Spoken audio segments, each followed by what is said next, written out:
Hello friends, welcome back to my YouTube channel Baijnath coaching classes. तो पिछले lecture में हमने समाकलन से रिलेटेड एक मेथड पढ़ी थी जिसमें हमने क्या किया था, उसका नाम दिया था निरीक्षण विधि। ठीक है, उसके अकॉर्डिंग हमने क्वेश्चन बनाया था और या फिर डायरेक्टली फॉर्मूला भी अप्लाई करके कहते हैं। अब कुछ और विधि है इसमें। निरीक्षण विधि तो हमने सॉल्व कर ली है, पहले कैसे करते हैं करके बता दिया है। अब है प्रतिस्थापन द्वारा समाकलन। फिर एक मेथड आती है इसमें आंशिक भिन्नों में वियोजन द्वारा समाकलन, और फिर एक आता है खंड सा समाकलन। ठीक है, तो फिलहाल अभी जो है टॉपिक वो है प्रतिस्थापन द्वारा समाकलन। तो देखो, प्रतिस्थापन विधि में क्या करते हैं, जैसे हमारे पास कोई एक इंटीग्रेशन दे रखा है, ऐसे ही एक फंक्शन होता है ना। और क्या होता है, उसको एक्स के रिस्पेक्ट में हमें इंटीग्रेट करना होता है। तो हमने क्या मान लिया, प्रतिस्थापन विधि मतलब हम उसको क्या करते हैं, प्रतिस्थापित करते हैं। ठीक है, कभी कभी ऐसा हो जाता है कि इंटीग्रेशन थोड़ा सा टफ हो जाता है, उसमें डायरेक्टली फॉर्मूला अप्लाई नहीं होता है, तो उस कंडीशन पे हम क्या करते हैं, उसको प्रतिस्थापित करते हैं। तो देखो, हमने जो x होगा, यानी कि जो x का फंक्शन होगा, उसको क्या किया, एक फंक्शन ऑफ t से, जिसको हमने कह दिया gt। ठीक है, कोई t का फंक्शन होगा, उससे क्या कर दिया, इस x को प्रतिस्थापित कर दिया। तो प्रतिस्थापित करने के बाद क्या होता है, हमें क्या करना होता है, इस फंक्शन का डिफरेंशिएशन करना होता है। जो फंक्शन होता है इसका क्या करेंगे, डिफरेंशिएशन करेंगे। किसके रिस्पेक्ट में, t के रिस्पेक्ट में करेंगे। ठीक है, तो ये आ जाएगा dx अपॉन dt, और ये कितना आ जाएगा g डैश t। ठीक है, फिर क्या करना है, देखो अब हमने इस x को जब प्रतिस्थापित किया तो ये फंक्शन किसका बनेगा, फंक्शन ऑफ t बनेगा ना। तो फंक्शन ऑफ t बनेगा तो फिर इंटीग्रेशन भी किसके रिस्पेक्ट में करना पड़ेगा, फंक्शन ऑफ t है तो इंटीग्रेशन भी t के ही रिस्पेक्ट में करना पड़ेगा। तो dx को भी हमें क्या करना पड़ेगा, रिप्लेस करना पड़ेगा। ठीक है, तो dx की वैल्यू कितनी आ जाएगी, यहाँ से g डैश t dt। आई बात समझ में। तो कुल मिलाकर यहाँ पर को फंक्शन क्या बन जाएगा, फिर i इक्वल टू फंक्शन। ठीक है, किसका फंक्शन मिलेगा, पहले x का फंक्शन था, अब किसका हो जाएगा, फिर x के फंक्शन को हमने किससे रिप्लेस किया, t के फंक्शन से रिप्लेस किया, तो किसका फंक्शन हो जाएगा, t का फंक्शन हो जाएगा। आई बात समझ में। और साथ में क्या आया, इस dx को भी हटा देंगे तो क्या बनेगा, g डैश t और dt। यानी कि इसका मतलब अगर हमने फंक्शन t का ले रखा है तो उसका इंटीग्रेशन भी किसके रिस्पेक्ट में करेंगे, हम t के ही रिस्पेक्ट में करेंगे। अब देखो, हमें किस फंक्शन को रिप्लेस करना होता है। कभी कभी ये भी होगा कि दो दो फंक्शन दिए होंगे x के, अब दोनों को रिप्लेस नहीं कर सकते उसमें। ठीक है, तो क्या देखना है, देखो इसमें एक नोट है, हम ऐसे चर का प्रतिस्थापन करेंगे जिसका अवकलज भी क्या हो, उस समाकल्य में सम्मिलित हो। ठीक है, अब देखो जैसे एग्जाम्पल के तौर पे एक क्वेश्चन ले लेते हैं इसमें। ठीक है, क्वेश्चन ये लेते हैं कि 2x upon 1 plus x square, ये ले लिया हमने क्वेश्चन। अब इस टाइप से आता है। अभी तक तो हमने जो भी क्या पढ़े थे, समाकलन पढ़े थे, उसमें क्या हो रहा था, सारी की सारी चीजें अंश में हो रही थी या हर में भी दी थी, तो वो कैंसिल होकर कुल मिला के हमारे पास टोटल फंक्शन अंश में ही आ रहा था ना। लेकिन यहाँ पर अंश में भी है, हर में भी है। ठीक है, तो इसमें हमें क्या करना है, देखो इस चीज को ध्यान में रखना है तुम्हें। हमें ऐसे चर का प्रतिस्थापन करेंगे हम जिसका अवकलज क्या हो, इस समाकल्य, समाकल्य मतलब ये चीज क्या है, समाकल्य है। ठीक है, इस समाकल्य में क्या हो, सम्मिलित हो। ठीक है, जिसका अवकलज भी क्या हो, इस समाकल्य में सम्मिलित हो। तो हमें ऐसे फंक्शन को लेना है जिससे कि वो चीज रिप्लेस हो जाए। देखो, अब अगर बाई चांस हम क्या करते हैं, इस पूरे को तो t मान नहीं सकते हैं, है ना, पूरे फंक्शन को t मानेंगे तो फिर उसका डिफरेंशिएशन करना पड़ेगा, लॉन्ग पड़ जाएगा। तो हमें इसमें से फंक्शन को ऐसा मतलब ऐसा फंक्शन चूज करना पड़ता है जिससे एक चीज को अगर t माने तो दूसरी चीज रिप्लेस हो जाए। अब देखो, बाई चांस अगर हम क्या करते हैं, इस 2x को t मानते हैं, 2x को क्या मान लिया, t, फिर क्या करेंगे, कहा मैंने, डिफरेंशिएशन करेंगे ना। तो इसका डिफरेंशिएशन करोगे तो कितना आएगा, 2 dx अपॉन dt। ठीक है, और इक्वल टू कितना आ जाएगा, इस t का करोगे। ठीक है, तो dt अपॉन dt, t का t के ही रिस्पेक्ट में करोगे तो सीधी सीधी बात है, कितना आ जाएगा, 1 आ जाएगा। आएगा कि नहीं, तो ये कितना बन जाएगा, 2 dx इक्वल टू dt आएगा ना। तो क्या आ जाएगा, 2 dx इक्वल टू dt, ये मिला हमको। अब क्या आ जाएगा, देखो फंक्शन में ध्यान देना। अब ये क्या बन जा रहा है, फिर इसके बदले t मान लिया था तुमने, है ना। फिर क्या आ गया, अब ये चीज तो ऐसी रही, क्या ये रिप्लेस हुआ, नहीं हुआ ना। और dx को चलो रिप्लेस करोगे तो ज्यादा से ज्यादा क्या आ जाएगा, 1/2 और dt। चलो 1/2 बाहर निकल गया और dt आ गया। क्या पूरा का पूरा फंक्शन t का बना, भी नहीं बना ना। क्या आ गया, t का भी आ गया, x का भी आ गया, तो और भी ज्यादा दिक्कत होगी अब उस कंडीशन पे हमारे लिए। ठीक है, तो हमें इसमें क्या करना है, बहुत ही सोच समझ के करना है कि कौन सी चीज क्या करेंगे करके। तो ध्यान में ये रखना है कि ऐसे फंक्शन को टी मानेंगे कि जिससे उसका क्या आ जाए, एक चीज अवकलज भी प्राप्त हो जाए हमको। देखो इसमें हम क्या करेंगे फिर, कहने का मतलब यह है कि अगर हम क्या करें, इस 1 प्लस एक्स स्क्वायर को क्या मान लें, टी मान लें, तो क्या आ जाएगा यहाँ से, देखो इसका डिफरेंशिएशन करोगे, 1 का करेंगे तो 0, एक्स स्क्वायर क्या करेंगे तो कितना 2x, और x का दोबारा से करेंगे dx अपॉन dt, और इसका अवकलन कितना आ जाएगा, 1 आएगा ना। तो यहाँ से अब देखो रिप्लेस हो रहा है कि नहीं कुछ चीजें, देखो इसमें 2x dx इक्वल टू कितना dt आया ना। अब देखो 2x और dx के बदले कितना आ गया हमारे पास, फिर यहाँ पर को क्या लिखेंगे, इंटीग्रेशन ऑफ 2x dx के बदले तो हम कितना लिख देंगे dt, कितना लिखेंगे dt, और इस 1 प्लस एक्स स्क्वायर के बदले हमने कितना माना था t। अब इजी हो गया या नहीं हो गया इसका, ठीक है। तो क्या आ जाएगा ये बन जाएगा 1 अपॉन टी है, 1 अपॉन एक्स किसका होता है, लॉग एक्स का, 1 अपॉन टी कितना होगा लॉग टी का, आई बात समझ में, और प्लस सी। तो अब अभी तक जो फंक्शन था एक्स का था, लेकिन आंसर हमारा किस में है, टी में, लेकिन आंसर भी किस में आना चाहिए, फंक्शन ऑफ एक्स ही होना चाहिए। तो क्या करेंगे फिर इसको, लॉग टी के बदले हमने जो माना था इस चीज को लिख देंगे, आई बात समझ में। तो ये आ जाएगा हमारे पास फाइनल आंसर, ठीक है। तो इसमें हमें यही चीज ध्यान में रखनी है कि हमें फंक्शन किसको मानना पड़ेगा, चेंज किसको करना पड़ेगा। देखो जैसे हमने लिया x को फंक्शन ऑफ t माना, तो उसका डिफरेंशिएशन करेंगे, फिर उसके बाद क्या कर देंगे, इस dx को भी हमें रिप्लेस करना पड़ेगा। क्यों, क्योंकि हमने यहाँ पर को फंक्शन अगर t का ले रखा है, इसमें अगर फंक्शन किसका मान रखा है, t का अगर मान रखा है, तो इसका मतलब क्या आना चाहिए, उसका हम जो इंटीग्रेशन करेंगे वो भी किसके रिस्पेक्ट में होना चाहिए, t के ही रिस्पेक्ट में। तो इसका मतलब x के रिस्पेक्ट में हो रहा था, तो हमें इस dx को क्या करना पड़ेगा, रिप्लेस करना पड़ेगा। तो dx को हम रिप्लेस कर देंगे। अब साथ में क्या हो जा रहा है, इसके साथ t माना, तो ये चीज भी तो रिप्लेस हो जा रही है। अगर आप इसको रिप्लेस नहीं करोगे तो फिर से क्या हो जाना है, एक x का फंक्शन बनना है, एक t का फंक्शन बन जाएगा, फिर से दिक्कत हो जाएगी ना। तो क्या करना है, ऐसे चर का प्रतिस्थापन करेंगे जिसका अवकलज भी क्या हो इसमें हो। देखो हमने इस चर को प्रतिस्थापित किया और इसका अवकलज भी है यहाँ पर को, है या नहीं है। हमने 1 प्लस एक्स स्क्वायर को प्रतिस्थापित किया t से, है ना, और इसी का अवकलज क्या है ये। तो वही चीज ध्यान में रखनी है कि हम उस चर को क्या करेंगे, प्रतिस्थापित करेंगे जिसका अवकलज मिले। इसका अवकलज ये थोड़ी ना था, है ना, ये होता तो प्रतिस्थापित हो सकता था, है ना, ये था ही नहीं। इसका मतलब क्या, इसका अवकलज ये चीज है, ठीक है। तो हमें क्या करना है, इसको टी मानना है। क्वेश्चन में यही चीज ध्यान में रखनी है कि हम उसी फंक्शन को टी मानेंगे जिसका अवकलज भी उसमें दिया होगा। आई बात समझ में इतनी, ठीक है। तो देखो अब इसमें कुछ एग्जांपल सॉल्व करते हैं। पहला है साइन mx, इसका हमको x के सापेक्ष समाकलन करना है, ठीक है। अब देखो अगर हम प्रतिस्थापन मेथड को इसमें अप्लाई करते हैं, तो इसका मतलब हमें क्या करना है, ऐसे चर को क्या करना है, प्रतिस्थापित करना है जिसका अवकलज भी उसमें सम्मिलित हो, ठीक है। अब इसमें ऐसा तो कुछ दिख नहीं रहा है, लेकिन हम क्या कर सकते हैं, हमें क्या पता है साइन x का हमको क्या होता है, इंटीग्रेशन पता होता है ना। लेकिन क्या आ रहा है, x के साथ एक और चीज आ रही है, तो इसको क्या मान लेंगे हम, t मान लेंगे, ठीक है। अगर प्रतिस्थापन विधि से ही सॉल्व करना है तो, नहीं तो डायरेक्टली भी कर सकते हैं, ठीक है। mx को t मानेंगे तो कितना आ जाएगा, इसका डिफरेंशिएशन करेंगे तो, इसको सॉल्व करेंगे तो m dx equal to dt आ जाएगा ना। कैसे, देखो m x का अगर हम t के सापेक्ष से करेंगे तो dx upon dt equal to 1 आएगा, फिर dt को यहाँ भेज दिया हमने, ठीक है। तो m dx इक्वल टू कितना आ गया dt, ठीक है। अब देखो हमें क्या करना है, mx जब हमने x के फंक्शन को t बना दिया, तो इसका मतलब हमने इंटीग्रेशन भी तो t के रिस्पेक्ट में करना पड़ेगा। तो हम dx को भी तो रिप्लेस करेंगे फिर, तो ये क्या आ जाएगा dt अपॉन m, ठीक है।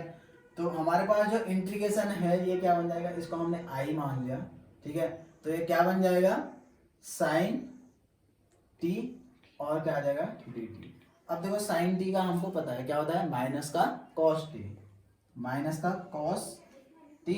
और देखो इस dx के बदले हमने कितना लिखा था, dt अपॉन m, तो अपॉन पे यहाँ पर m भी तो होगा, होगा कि नहीं, dt अपॉन m, ठीक है।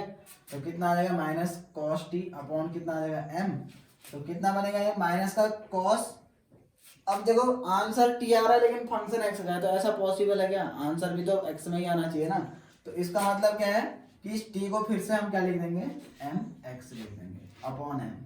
तो ये तो क्या था, प्रतिस्थापन विधि से। तो डायरेक्टली अगर कभी भी हम सॉल्व करें तो मैंने क्या बताया था तरीका, जैसे साइन 2x होता है तो मैंने कहा था कि क्या आ जाएगा उसका माइनस कॉस 2x, और उस 2x का डिफरेंशिएशन हर में आ जाएगा, ऐसा ही तो करेंगे। तो वही चीज इसमें किया, साइन mx का क्या आ जाएगा माइनस का कॉस mx इंटीग्रेशन आया, और साथ में क्या आ जाएगा इस mx का तुम्हें क्या कर देना है, इसी के हर में डिफरेंशिएशन कर देना है, बस हो गया।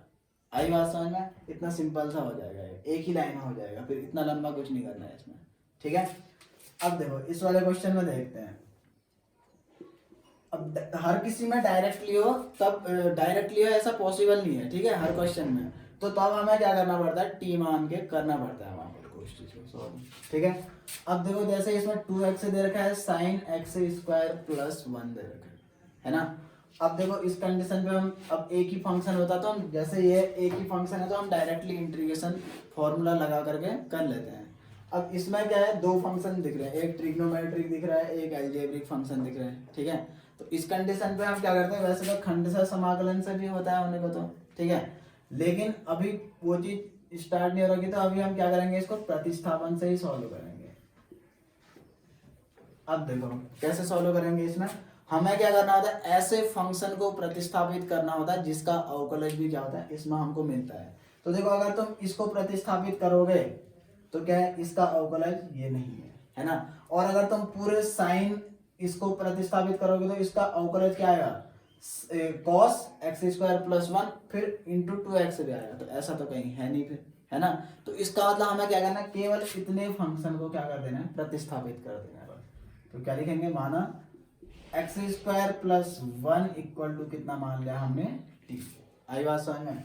तो अब क्या करेंगे, टी के रिस्पेक्ट में अवकलन कर देंगे। तो इसको सॉल्व करोगे तो कितना आएगा, 2 और x dx अपॉन dt आ जाएगा कि नहीं आएगा, ये क्या आ जाएगा, एक्स स्क्वायर का अवकलन करेंगे तो 2x, फिर x का t के रिस्पेक्ट में क्या होगा, फिर से होगा, क्योंकि t का फंक्शन है, x का x के रिस्पेक्ट में 1 हो जाता है, अब t के रिस्पेक्ट में करना होगा ना हमें, और इक्वल टू 1, तो 2x dx इक्वल टू कितना आ जाएगा, dt। आया कि नहीं आया? अब देखो 2x dx equal to dt, तो क्या क्या चीजें रिप्लेस हो रही है, एक तो dx और देखो 2x, तो 2x dx के बदले हम क्या लिख देंगे, dt लिख देंगे ना। या फिर ये भी समझ सकते हो, देखो यहां से अगर तुम dx इक्वल टू क्या लिख देते हो, dt अपॉन 2 लिख देते हो by chance, sorry dt upon 2x, तो इसके बदले dt अपॉन 2x लिखोगे तो 2x से 2x कट ही तो जाएगा, कटेगा कि नहीं कटेगा। तो इसलिए हम इतना लॉन्ग ना करके सीधे सीधे क्या लिख लेते हैं, जो चीज रिप्लेस हो रही है तो ऐसे लिख लिया उसको, क्योंकि dx equal to dt upon 2x आता, तो इसके बदले क्या लिख देते, dx के बदले dt अपॉन 2 लिखना ही पड़ता, क्योंकि ये फंक्शन हमने अब किसका बना दिया, t का बना दिया ना। तो क्या हो जाएगा, 2x से 2x कैंसिल हो जाता, या फिर डायरेक्टली ऐसे इससे रिप्लेस हो गया, समझ लो। आई बात समझ में?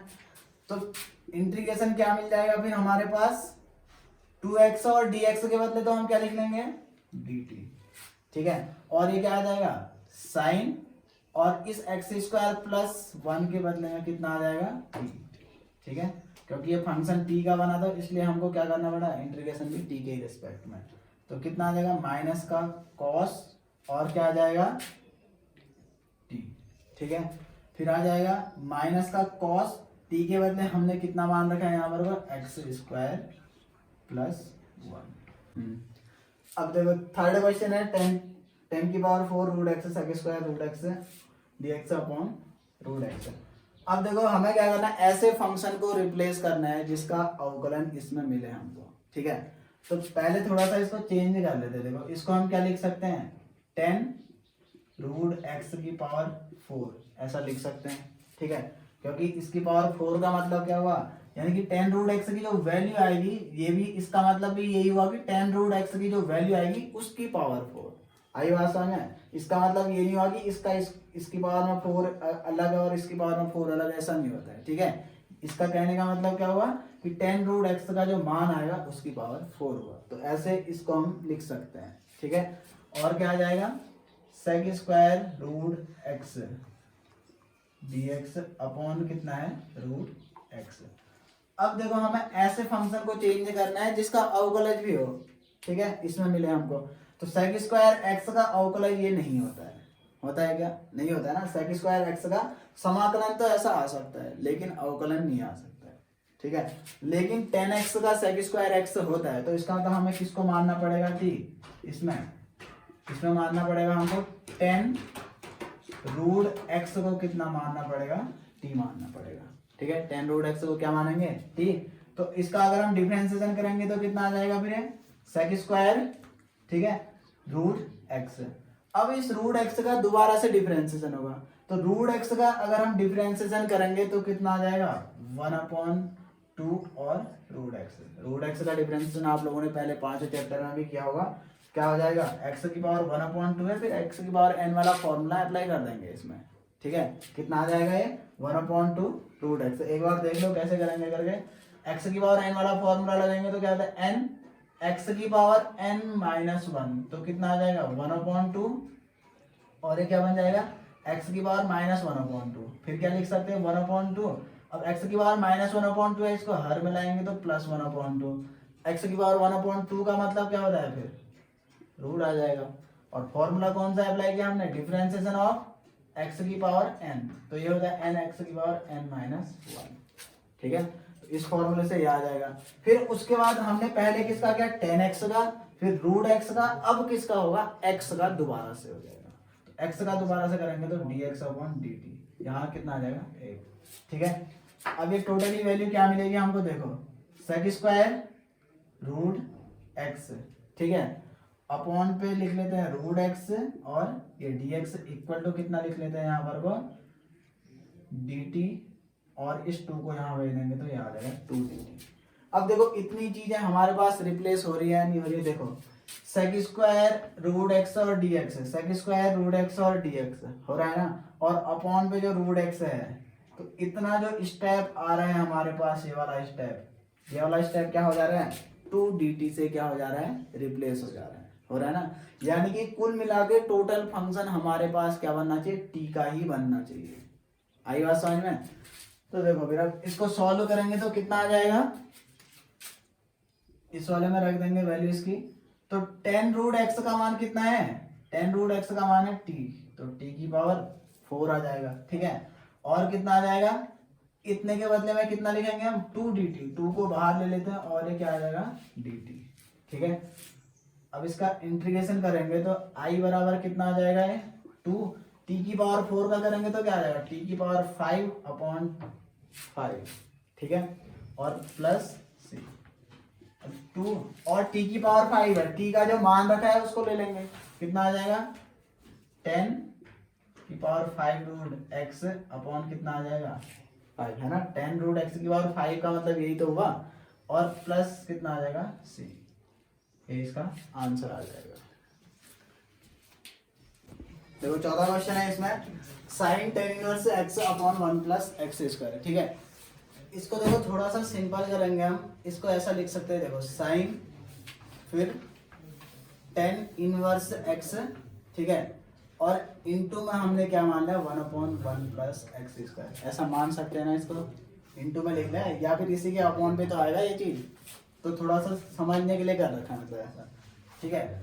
अब देखो जब हम प्रतिस्थापित करते हैं तो क्या करते हैं, ऐसे चर को प्रतिस्थापित करते हैं जिसका अवकलज भी उसमें हो, है ना।